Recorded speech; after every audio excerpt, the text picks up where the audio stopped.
Class 9th students. तो आज course ए वाले स्टूडेंट्स के लिए मैं शुरू कर रही हूँ उनके बहुविकल्पीय प्रश्न। क्लास 9th हिंदी कोर्स ए में जो हमारी बुक चलती है क्षितिज भाग 1 और कृतिका भाग 1, इन दोनों बुक में से सिर्फ एक बुक से ही आपके पास मल्टीपल चॉइस क्वेश्चंस आने वाले हैं और वो है हमारी बुक क्षितिज भाग 1, जिसमें काव्य खंड और गद्य खंड दोनों ही आधारित आपके पास में क्वेश्चंस आएंगे। और जो ये मल्टीपल चॉइस क्वेश्चंस आएंगे ये सिर्फ और सिर्फ जो है क्षितिज बुक से पूछा जा रहा है और ये काव्य खंड से अलग आएंगे और गद्य खंड से अलग आएंगे और ये आएंगे आपके गद्यांश आधारित या काव्यांश आधारित बहुविकल्पीय प्रश्नों के रूप में। काव्य खंड से रहेंगे काव्यांश आधारित और गद्य खंड से रहेंगे गद्यांश आधारित। तो इसलिए आपको पूरे चैप्टर्स अच्छे से पढ़ने, इन चैप्टर्स का मैं डिटेल एक्सप्लेनेशन आपको पहले दे चुकी हूँ और अब मैं जो शुरू कर रही हूँ वो है बहुविकल्पीय प्रश्न। तो फटाफट इनको कंप्लीट करते हैं। बहुत ही आसान है, कोई मुश्किल नहीं है। अगर चैप्टर पढ़े हैं तो क्वेश्चंस करने में आपको कहीं कोई भी प्रॉब्लम नहीं है, ठीक है। तो चलिए शुरू कर लेते हैं आज क्लास 9th हिंदी कोर्स ए की हमारी बुक क्षितिज भाग 1 के गद्य खंड का पहला अध्याय, दो बैलों की कथा। ये प्रेमचंद द्वारा लिखित एक कहानी है जो कि सीधे सीधे स्वतंत्रता संग्राम से जुड़ी हुई है। हीरा और मोती के माध्यम से इन्होंने स्वतंत्रता सेनानियों को दर्शाया है और झूरी का घर हमारे देश की आजादी का प्रतीक है। बहुत ही अच्छी कहानी थी जिसे हमने पढ़ा। अब चलिए इन पर करते हैं हम गद्यांश आधारित प्रश्न। कहानी काफी बड़ी है लेकिन इनमें से हमने सिर्फ 4 गद्यांश लिए और उन पर आधारित प्रश्न करेंगे। उसको करने के बाद हम संपूर्ण पाठ आधारित करीबन 15 प्रश्नों को देखेंगे। तो इससे आपको एक ये आइडिया हो जाएगा कि क्वेश्चंस किस तरीके के आ रहे हैं। लेकिन हमेशा मैं जैसे कहती हूँ कि चैप्टर पढ़ना आपके लिए मस्ट है, तो चैप्टर आप इसको पढ़ लीजिएगा अच्छे से, तो क्वेश्चंस कहीं से भी पूछे जाएं आप बहुत आसान तरीके से सारे कामों को कर पाए। पहला गद्यांश है, जानवरों में गधा सबसे ज्यादा बुद्धिहीन समझा जाता है।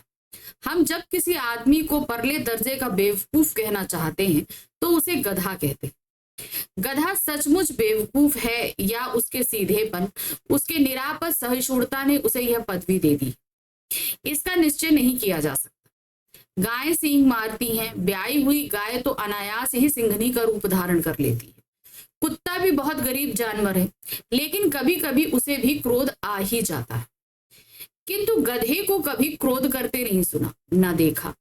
जितना चाहो गरीब को मारो, चाहे जैसा खराब सड़ी हुई घास सामने डाल दो, उसके चेहरे पर कभी असंतोष की छाया भी ना दिखाई देगी। तो यहाँ पर कवि ने, हमारे लेखक प्रेमचंद जी ने हमको बताया, वैसे तो बैलों की कहानी है लेकिन उससे पहले वो जानवरों के सीधेपन पर एक चीज हमको बता रहे हैं। क्या कह रहे हैं कि भाई वैसे तो बहुत सारे जानवर हैं लेकिन अगर हम गधे की बात करें तो वो वाकई ही बहुत ही सीधा जानवर माना जाता है, बहुत ज्यादा सीधा जानवर। उसको चाहे जितना मारो, बेकार खाना दे दो, कैसा भी दे दो, वो कभी कोई जो है विद्रोह नहीं करता। कहने को गाय सीधी होती है लेकिन कभी कभी वो भी गाय मानती है और जिसने तुरंत ही बच्चे को जन्म दिया हो वो तो सिंघनी के समान होती है, कोई भी पास आए तो उसको सींग मारे बगैर छोड़ती नहीं। कुत्ता भी सीधा होता है लेकिन अपना विद्रोह कभी ना कभी वो भौंक कर काट कर जता ही देता है। लेकिन बात करें अगर गधे की, तो गधे किसी भी सिचुएशन में वो जो है विद्रोह नहीं करता, उसका भाव एक सा ही बना रहता है। अब इसी गद्यांश पर आपके पास 5 प्रश्न। पहला प्रश्न है, प्रस्तुत गद्यांश में किसके सीधेपन के बारे में बताया गया?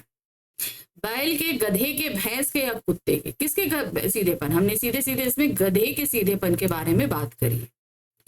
किस तरह के आदमी को गधे की संज्ञा दी जाती है? जो बहुत ही बुद्धिहीन या मूर्ख हो उसको हम गधे की संज्ञा देते हैं, है ना। बिल्कुल बुद्धिहीन व्यक्ति को, सीधे साधे व्यक्ति को, बुद्धिमान व्यक्ति को या उपरोक्त में से कोई नहीं। तो सही क्या है? बिल्कुल बुद्धिहीन व्यक्ति को हम गधे की संज्ञा देते हैं। निरापद सहिष्णुता से अभिप्राय है, अब ये बताया गया कि गधा जो होता है वो निरापद सहिष्णुता। अब इसका मतलब क्या? किसी को विपदा में डालने वाली सहनशीलता, किसी को विपदा में ना डालने वाली सहनशीलता, बुद्धिहीन व्यक्ति की सहनशीलता, बुद्धिमान व्यक्ति की सहनशीलता। तो ऐसी सहनशीलता जो किसी को भी मुसीबत में ना डाले, यानी कि अब कोई भी प्रॉब्लम है आप मुझे कर लो, लेकिन किसी को कोई मुसीबत नहीं आएगी। तो इसको हम बोलते हैं निरापद सहिष्णुता, यानी किसी को विपदा में ना डालने वाली सहनशीलता। किस जानवर को कभी क्रोध करते ना देखा ना सुना? वो है कौन? गधा। सही है। तो यहाँ पर गधे को कभी भी हमने क्रोध करते या जो है ना देखा है ना सुना है। निरापद में कौन सा उपसर्ग है? अब देखो यहाँ पर निर प्लस आपद, यानी कि किसी को आपदा में नहीं डाला। निर मतलब नहीं और आपद मतलब आपदा, है ना। तो यहाँ पर पहला जो उपसर्ग आया वो क्या आएगा? निर, है ना। तो यहाँ पर नंबर 3 आ रहा है, नी निर निर निरा। तो सही क्या है? निर। यहाँ पर ये 2 शब्दों से बना है, निर प्लस आपद, यानी कि किसी को मुसीबत में ना डालो। चलिए अब हम आ गए दूसरे गद्यांश में। दूसरा गद्यांश क्या दिया गया है, चलिए इसको भी देख लेते हैं। झूरी काछी के दोनों बैलों के नाम थे हीरा और मोती। ठीक है, क्या नाम था? हीरा और मोती। दोनों पछाई जाति के थे, देखने में सुंदर, काम में चौकस, डील में ऊंचे। बहुत दिनों साथ रहते रहते दोनों में भाईचारा हो गया। हीरा मोती क्या थे? पछाई जाति के थे और देखने में बहुत अच्छी डील डॉल थी।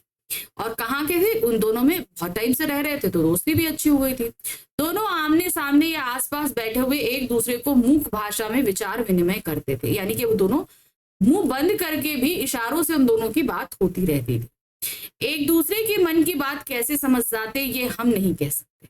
अब चूंकि हम तो जानवर है नहीं, अब वो बिना बोले एक दूसरे की मन की बात कैसे समझ रहे हमें नहीं पता। अवश्य उनमें कोई ऐसी गुप्त शक्ति थी जिसमें जीवों की श्रेष्ठता का दावा करने वाला मनुष्य वंचित है। हम जीवों में, प्राणियों में सबसे श्रेष्ठ मनुष्य है, लेकिन शायद वो मूक भाषा हम भी नहीं समझ सकते कि वो मौन शक्ति इन दोनों के पास कौन सी थी। दोनों एक दूसरे को चाट कर या सूंघ कर अपना प्रेम प्रकट करते थे। कभी कभी दोनों सुईंग भी मिला लिया करते, जैसे दोस्ती में होता है ना, कभी कभी थोड़ा बहुत जो है तो में भी हो जाती है, उस तरीके से। विग्रह के नाते से नहीं, केवल विनोद के भाव से, यानी हंसी मजाक के नाते, लड़ाई के झगड़े से नहीं। आत्मीयता के भाव से, जैसे दोस्तों में घनिष्ठता होते हुए धौल धप्पा होने लगता है, जैसे दोस्तों के बीच में नहीं थोड़ा सा हंसी मजाक में होने लगता है, उस तरीके से। इसके बिना दोस्ती कुछ फुसफुसी, कुछ हल्की सी लगती है, यानी कि अगर दोस्ती है तो हम दोनों एक दूसरे का विचार तो आपस में शेयर करेंगे, लेकिन कभी शायद हमारे विचारों में विद्रोह भी हो जाए तो तर्कबाजी भी होती है। उसी तरह की दोस्ती जिस पर ज्यादा विश्वास नहीं किया जा सकता। जिस वक्त ये दोनों बैल हल या गाड़ी में जोत दिए जाते और गर्दन हिला हिला कर चलते, उस वक्त हर एक की यही चेष्टा होती कि ज्यादा से ज्यादा बोझ मेरी ही गर्दन पे। यानी कि जब दोनों को बैलगाड़ी में या कहीं पे भी भार में लादा जाता तो दोनों ये कोशिश करते कि ज्यादा भार मेरी गर्दन पे हो, मेरी दोस्त को ज्यादा जो है वो भार उठाना ना पड़े। अब इस पर 5 प्रश्न। पहला प्रश्न देखिए क्या है, झूरी काछी के दोनों बैल किस जाति के थे? वो किस जाति के थे? पछाई जाति के थे। तो सही क्या है? नंबर खा, पछाई जाति के। हीरा मोती में कौन सी गुप्त शक्ति थी? बताइए। मूक होकर, चुप होकर भी दोनों एक दूसरे से बात करते थे, है ना। मूक होकर एक दूसरे की बात समझने की, भारी से भारी वजन को उठा लेने की, परस्पर वार्तालाप की, या उपरोक्त में से कोई नहीं। तो सही क्या था? मूक होकर भी एक दूसरे की बात समझने की। जीवों में श्रेष्ठता का दावा करने वाला मनुष्य वंचित है। कथन से लेखक का क्या आश्रय? सीधे से बात है कि हम लोग प्राणियों में सबसे अपने आप को सर्वोच्च मानते हैं, लेकिन तब भी हम जानवरों की भाषा को नहीं समझ पाते, है ना। मनुष्य परस्पर बिना कहे एक दूसरे की बात समझ लेता है? बिल्कुल भी नहीं। मौन होकर भी एक दूसरे की मन की बात समझना मनुष्य को श्रेष्ठ बनाता है? बिल्कुल नहीं। सभी जीवों में श्रेष्ठ होने के बावजूद मनुष्य बिना वार्तालाप के एक दूसरे की बात नहीं समझ सकते। बिल्कुल सही है, उपरोक्त में से कोई नहीं। तो यहाँ पर तीसरा वाला यानी कि गा हमारा एकदम सही। नेक्स्ट आते हैं, हीरा मोती अपना प्रेम किस प्रकार प्रकट करते थे? एक दूसरे को चाट कर, है ना। देखिए, एक दूसरे को चाट कर, एक दूसरे को सूंघ कर, एक दूसरे से सींग मिलाकर, सारी चीजें हैं। तो सही क्या लगाएंगे? उपरोक्त सब। हीरा मोती में समर्पण का भाव कैसे होता था? जब वो एक दूसरे के मतलब अपने गर्दन पर सारा भार लेते थे और दूसरे के गर्दन पर भार नहीं जाने देते थे, वो बात देखते हैं। गाड़ी में रखा सामान जल्दी से जल्दी घर पहुंचाया जाए, गाड़ी का ज्यादा से ज्यादा भार दूसरे पर पड़े, नहीं, गाड़ी में जुते होने पर भी गाड़ी का ज्यादा भार एक दूसरे पर ना पड़े, बिल्कुल सही है। संकट में एक दूसरे की मदद करते थे, तो यहाँ पर तीसरा ऑप्शन यानी कि गा वाला हमारा सही। जुते होने पर भी ये कोशिश करते थे कि ज्यादा भार दूसरे पर ना पड़े। तीसरा गद्यांश क्या है, चलिए देखते हैं। झूरी की स्त्री ने बैलों को द्वार पर देखा तो जल उठी। जब ले गया था पहले दिन, फिर वहां से वो लोग भाग आए थे, तब की बात है ये वाला, ठीक। बोली कैसे नमक हराम बैल हैं कि एक दिन वहां काम न किया, भाग खड़े हुए। झूरी अपने बैलों पर यह आक्षेप सुन न सका। अब झूरी को अपने बैल बहुत प्रिय थे, तो उसकी पत्नी इस तरीके का आरोप लगाती है, तो ये झूरी को पसंद नहीं आता। नमक हराम क्यों, चारा दाना न दिया होगा तो क्या करते। उन्होंने बोला कि भाई चारा नहीं दिया होगा, इसलिए वो भाग आए। स्त्री ने रौब के साथ कहा, हाँ बस तुम ही तो बैलों को खिलाना जानते हो, और तो सभी पानी पिला पिला कर रखते। झूरी ने चिढ़ाया चारा मिलाता तो क्यों भागते। तो उन्होंने कहा कि भाई अगर बढ़िया सा चारा खिलाते हैं, झूरी बोला, तो फिर ये क्यों भाग कर आते यहाँ पर। स्त्री चिढ़ी, भागे इसलिए कि लोग तुम जैसे बुद्धुओं की तरह बैलों को सहलाते नहीं है, यानी कि तुम बैलों को बहुत ज्यादा प्यार से रखते हो, ज्यादा काम नहीं लेते हो, इसलिए वो वहां से यहाँ भाग आए।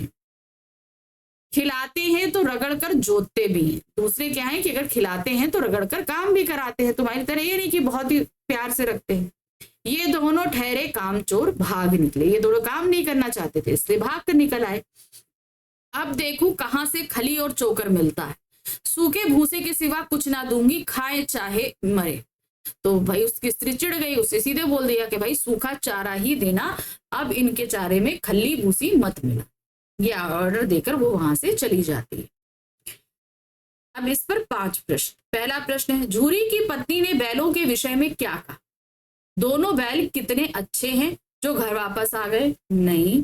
दोनों बैल बहुत कामचोर हैं, ये बात तो कही थी उसने। दोनों बैल नरक हराम है, एक दिन भी काम ना किया और भाग आए, सही है। दोनों बैल अब बेच चुके हैं, तो दोनों बैल कमजोर है, ये बात उसने इनडायरेक्टली कही थी ना कि भाई जो है काम नहीं करना चाहते, है ना।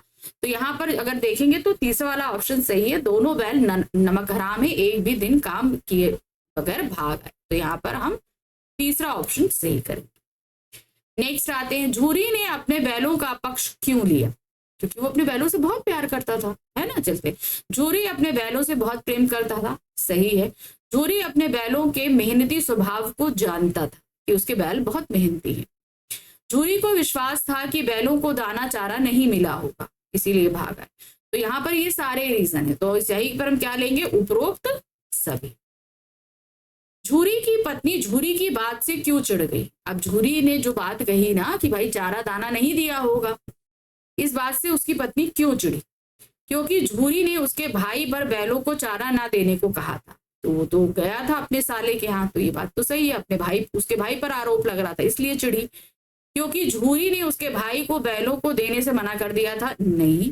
क्योंकि डारी में उसके भाई को बुरा भला कहा था, नहीं। क्योंकि बैलों ने झूरी की पत्नी के भाई को चोट पहुंचाई, नहीं। तो सही क्या है, क्योंकि झूरी ने उसके भाई पर बैलों को चारा ना देने के बारे में कहा था, इसलिए उसे ये बात बुरी लगी। तो नंबर 1। झूरी की पत्नी के अनुसार बैल कैसे थे, नमक हराम कामचोर, ऐसी बताया था ना। देखिए, नमक हराम कामचोर, नमक हलाल व मेहनती, सुंदर व आकर्षक, या इनमें से कोई नहीं। तो पत्नी ने क्या बोला था, नमक हराम और कामचोर। झूरी की पत्नी के अनुसार झूरी बैलों के साथ कैसा व्यवहार करता था, उन्हें बहुत प्यार से रखता था, है ना। झूरी बैलों को बहुत अधिक मारता पीटता था, नहीं। झूरी बैलों को अच्छे से खिलाता पिलाता नहीं था, ऐसा भी नहीं था, अच्छे से खिलाता था और प्यार से रखता था। झूरी बैलों को अच्छे से खिलाता और प्यार से सहलाता था, सही है। झूरी बैलों के साथ शुष्क व्यवहार करता था, नहीं। तो यहाँ पर गा वाला पॉइंट हमारा सही है, झूरी बैलों को अच्छे से खिलाता था और प्यार से रखता था। चलिए आ गए अब हम चौथे गद्यांश पे। क्या दिया गया है, रात को जब बालिका रोटियां खिलाकर चली गई तो दोनों रस्सियां चबाने लगे, पर मोटी रस्सा मुंह से में ना आती थी। बेचारे बार बार जोर लगाकर रह जाते। अब क्या था, पहले दिन गया लेकर गया तो ये वहां से भाग आए, फिर उसके बाद गया इनको लेकर गया और वहां पर रखा, वहां पर जाके इनको मोटी मोटी रस्सियों से बांध दिया। फिर वहां एक लड़की थी भैरव की, जो यहाँ पर दोनों बैलों को रोटी देने आती थी। अब वही बात है कि जब वहां बैलों को बांध रखा था तो वो बेचारे रस्सी चबाने की कोशिश करते हैं कि दोबारा भागा जा सके, मगर वो रस्सी चबा नहीं पा रहे थे क्योंकि रस्सा बहुत मोटा था। सहसा घर का द्वार खुला और वही लड़की निकली, जो लड़के भी रोटी खाने, दोनों सिर झुकाकर उसका हाथ चाटने लगे, क्योंकि वो बहुत प्यार से उनको खाना देती थी इसलिए वो उसको समझते थे। दोनों की पूंछें खड़ी हो गई। उसने उनके माथे सहलाकर और बोला, खोल देती, क्योंकि वो देख रही थी कि वो रस्सा चबा रहे हैं पर खोल नहीं पा रहे, भागना चाहते हैं। लड़की उनके दर्द को समझ रही थी तो उसे कहा कि ठीक है, मैं खोल देती, चुपके से भाग जाओ, नहीं तो यहाँ लोग मार डालेंगे तुम। लड़की समझ रही थी तो ये चीज वो बैलों से कहती है। आज घर में सलाह हो रही थी कि इनकी नाकों में नाथ डाल दी जाए, यानी नाथ में नकेल डाल दी जाए, तो उससे जो है ना बैल बिल्कुल भी जो है बहुत ज्यादा कंट्रोल में आ जाते। तो वो बात हो रही थी। उसने गांव खोल दिया, गांव का मतलब होता है रस्सा जो है वो खोल दिया, पर दोनों चुपचाप खड़े रहे। चाह भी वो रहे थे भागना, इसलिए रस्सी चबा रहे थे, लेकिन उस लड़की ने रस्सी खोल दी, लेकिन तब भी वो वहां से गए नहीं, क्योंकि उन्हें ये डर था कि अब हम भागे तो सारा दोष इस लड़की पे आ जाएगा, फिर इसकी पिटाई होगी, इसलिए वो वहां से भाग नहीं रहे थे। मोती ने अपनी भाषा में पूछा, अब चलते क्यों नहीं हो? हीरा ने कहा, चले तो, लेकिन कल इस अनाथ पर आफत आएगी। इसने रस्सी खोल दी। सब इसी पर संदेह करेंगे। सहसा बालिका चिल्लाई, दोनों फूफा वाले बैल भागे जा रहे हैं। ओ दादा दादा, दोनों बैल भागे जा रहे हैं, जल्दी दौड़ो। अब भाई वो जब भाग नहीं रहे थे तो लड़की ने कहा भाई किसी तरीके से तो भगाया जाए, तो उसने चिल्लाना शुरू किया। तो वो दोनों बैल तो भाग नहीं रहे थे कि भाई लड़की के ऊपर मुसीबत आएगी, लेकिन जब लड़की ने इस तरीके से चिल्लाया तो दोनों को फिर वहां से भागना पड़ा। छोटी लड़की बैलों को क्या खिलाने आती थी? रोटियां खिलाने आती थी। तो सही क्या है आपका गा, रोटियां। छोटी लड़की को देखकर हीरा मोती ने कैसा व्यवहार किया? दोनों बैल पूंछ खड़ी करके खड़े हो गए, बिल्कुल सही था। उनके सामने सिर झुकाकर खड़े हो गए, ये भी था। दोनों प्रेम पूर्वक उसका हाथ चाटने लगे, तो ये सभी कर रहे थे, तो हम क्या लगाएंगे? उपरोक्त सब। नेक्स्ट आते हैं, छोटी लड़की ने घर में क्या सुना था? क्या सुना था? कि दोनों बैलों के नाक में नकेल डाली जाएगी, नाथ डाली जाएगी, है ना। दोनों बैलों की नाक में नाथ डालने की बात हो रही थी, बिल्कुल सही। तो यहां पर हम लगाएंगे का ऑप्शन। छोटी लड़की द्वारा बैलों को खोलने का क्या कारण था? क्योंकि वो जानती थी कि भाई अब इन पे अत्याचार बढ़ने वाला है, ठीक है। वह बैलों को बेचना चाहती थी? नहीं, वह बैलों के प्रति उनमें दयालुता व प्रेम भाव था। सही बात है, वो बहुत दयालु हो गई थी कि भाई अगर ये यहीं रहे तो फिर इन पे अत्याचार बढ़ेगा, तो दयालुता उसके अंदर आ गई थी। वह बैलों को भगाकर घर वालों से बदला लेना चाहती थी? नहीं, उपरोक्त में से कोई। तो सही क्या है? खा, बैलों के प्रति उसमें दयालुता व प्रेम भाव आ गया था। छोटी लड़की द्वारा बैलों को खोलने पर भी वे क्यों नहीं भागे?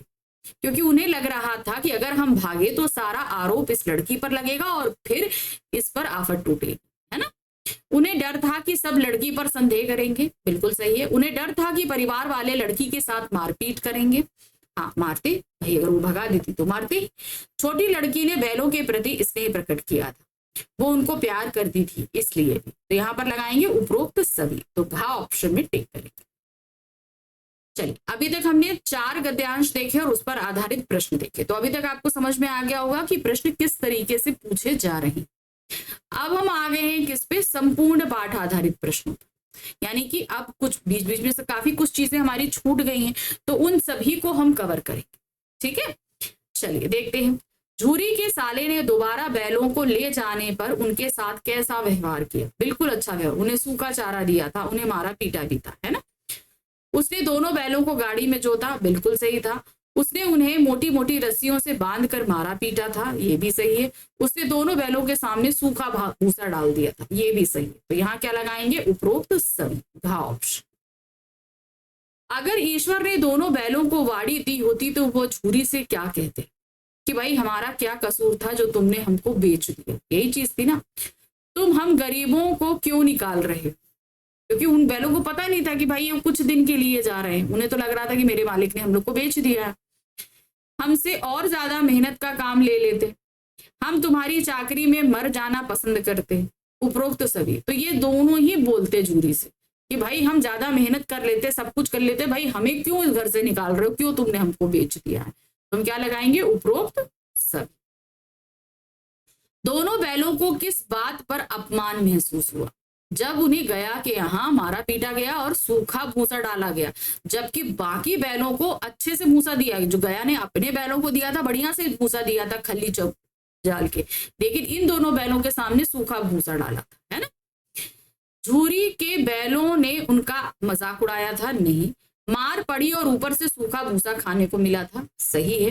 दोनों बैलगाड़ी में जोते गए थे, नहीं। उपरोक्त में से कोई नहीं। तो क्या था, उन्हें मार पड़ी थी और सूखा भूसा, जैसा झूरी ने उनके साथ आज तक नहीं किया। तो गया ने जब उनके साथ ऐसा किया तो उन्हें बहुत अपमान महसूस हुआ। गया के घर आकर रात को दोनों बैलों ने क्या किया। अब गया के घर जब पहले दिन पहुंचे थे तो क्या हुआ था, वो रस्सी तोड़ाकर भाग गए थे वापस झूरी के यहाँ, है ना। अपनी रस्सियां तोड़कर झूरी के घर की ओर भाग चले थे, सही है। साथ बंधे अन्य जानवरों को साथ लड़ने लगे थे, नहीं। शोर मचाना शुरू कर दिया था, नहीं।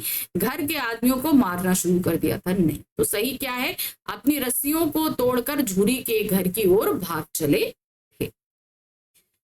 दोनों बैलों ने किस बात की कसम खाई थी। दोनों बैलों में ना भागने की कसम खाई थी, ऐसा नहीं था। हल में जोतने पर भी दोनों बैलों ने पांव ना उठाने की कसम खाई थी। गया के यहाँ जब उनको दूसरे दिन हल में जताया गया था ना, तो उन्होंने ये सोच लिया था, तुम मुझे चाहे जितने जोड़ दो, हम एक भी पैर नहीं उठाएंगे।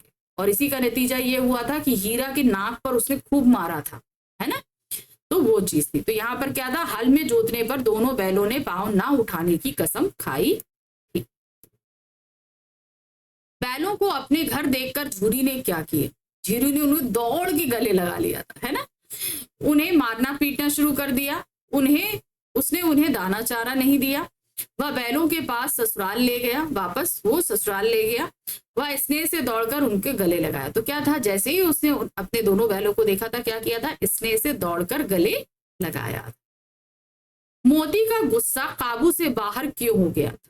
कब हुआ था, जब उन लोगों ने ये ठान ली थी ना कि भाई तुम हमें हल में जोतोगे, हम एक कदम नहीं उठाएंगे। तो यही किया, और उसके बदले क्या किया, गया ने उन हीरा की नाक पे खूब मारा था, जिससे उसको बहुत गुस्सा आया था मोती को, क्योंकि गया ने हीरा की नाक पर खूब डंडे मारे थे। बिल्कुल सही है, क्योंकि गया ने उन्हें बहुत भगाया था, क्योंकि गया ने मोती को दाना चारा नहीं दिया था, क्योंकि गया ने उन्हें सूखा भूसा दिया था। तो सही क्या था, क्योंकि गया ने हीरा की नाक पर खूब डंडे मारे थे, जिससे मोती को बहुत गुस्सा आया। प्रेमचंद जी ने दो बैलों की कथा कहानी में गधे के किन गुणों का वर्णन किया, उसकी निरापद सहिष्णुता के बारे में बताया है ना, और भी बहुत सारे गुण बताए। ऑप्शन देखते हैं। गधे के चेहरे पर कभी असंतोष नहीं दिखाई देता, हाँ ये बात तो कही है उन्होंने। गधा कभी भी क्रोध नहीं करता, ये भी सही है। गधा सुख दुख हानि लाभ सब दशाओं में एक जैसा रहता, बिल्कुल सही है। तो हम यहाँ क्या लगाएंगे, उपरोक्त सभी। दड़ियल व्यक्ति कौन था, दड़ियल व्यक्ति क्या था, एक कसाई था, है ना, एक बधिक जिसको बोलते। तो क्या था वो, एक बधिक अर्थात कसाई था। तो यहां हम गा पे ऑप्शन। लेखक के अनुसार संसार के लिए क्या उपयुक्त नहीं है, अत्यधिक बुद्धिहीन होना, अत्यधिक सीधा साधा होना, अत्यधिक तेज तर्रार होना, या अत्यधिक बुद्धिमान। तो लेखक के अनुसार संसार के लिए जो उपयुक्त नहीं है वो है अत्यधिक सीधा साधा होना। अगर कोई बहुत सीधा साधा होता है ना, तो उसको बेवकूफ बनाना बहुत आसान होता है। दोनों बैल दड़ियर के साथ चलते हुए क्यों कांप रहे थे, क्योंकि उन्हें एहसास था कि अब हम मरने वाले हैं, यानी कि ये कसाई हमें ले जाएगा और मार देगा, है ना। उन्हें डर था कि वह उन्हें अब मार डालेगा। उन्हें स्वयं को पीटे जाने का डर था, उन्हें झूरी से दूर हो जाने का डर था, उन्हें डर था कि वह दड़ियल उन्हें गया को ना सौंप दे। तो सही क्या था, उन्हें डर था कि वह अब उन्हें मार डालेगा। ऋषि मुनियों और गधे में लेखक ने क्या समानता देखी, दोनों की सहिष्णुता, है ना। हानि लाभ कोई भी सिचुएशन हो, दोनों समान बने रहते हैं, दोनों सिचुएशन।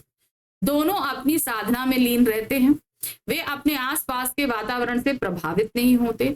का, खा दोनों या उपरोक्त में से कोई। तो यहाँ पर जो हमने ऑप्शन देखा उसके हिसाब से वे अपने आसपास के वातावरण से प्रभावित नहीं होते, आसपास कुछ भी होता रहे उन्हें मतलब नहीं, वो अपनी साधना में ही तल्लीन रहते हैं। तो सही क्या है यहाँ पर आपका खा ऑप्शन।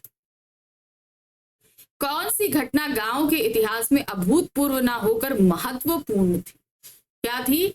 यहाँ पर दोनों बैलों का वापस अपने घर आ जाना, है ना, दोनों बैलों का गया के घर से वापस झूरी के घर भाग आना, बिल्कुल सही है।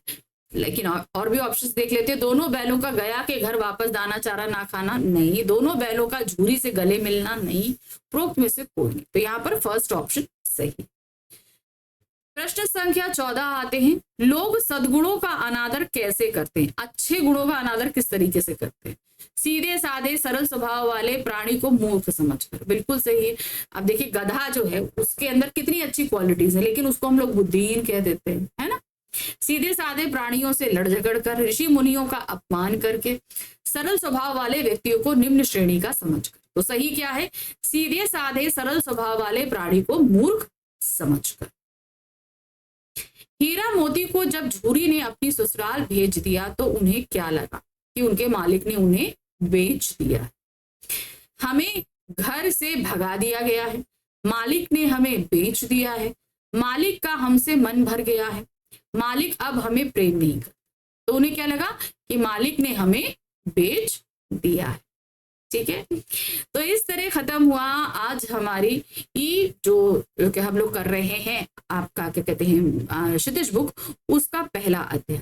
ठीक है, तो जल्दी ही हम ये बुक भी खत्म करेंगे, जैसे स्टेप बाय स्टेप हम चल रहे हैं सारी चीजें हमारी खत्म होगी। चलिए पढ़ेंगे आगे, लेकिन फटाफट आपको करना है चैनल को लाइक, सब्सक्राइब, शेयर, और अगर आपकी कोई भी क्वेरी है तो आप फटाफट कमेंट बॉक्स में उसे डाल सकते हैं। और हाँ, अगर आपको नोट्स की रिक्वायरमेंट है तो आप टेलीग्राम चैनल पे मुझसे कनेक्ट होकर नोट्स के लिए रिक्वेस्ट कर सकते हो। ठीक है, आप वहां पर मैसेज ड्रॉप करोगे, मैं आपसे फिर कनेक्ट करूँ। ठीक है, तो जल्दी ही मिलते हैं दोबारा। Thank you for watching, bye bye.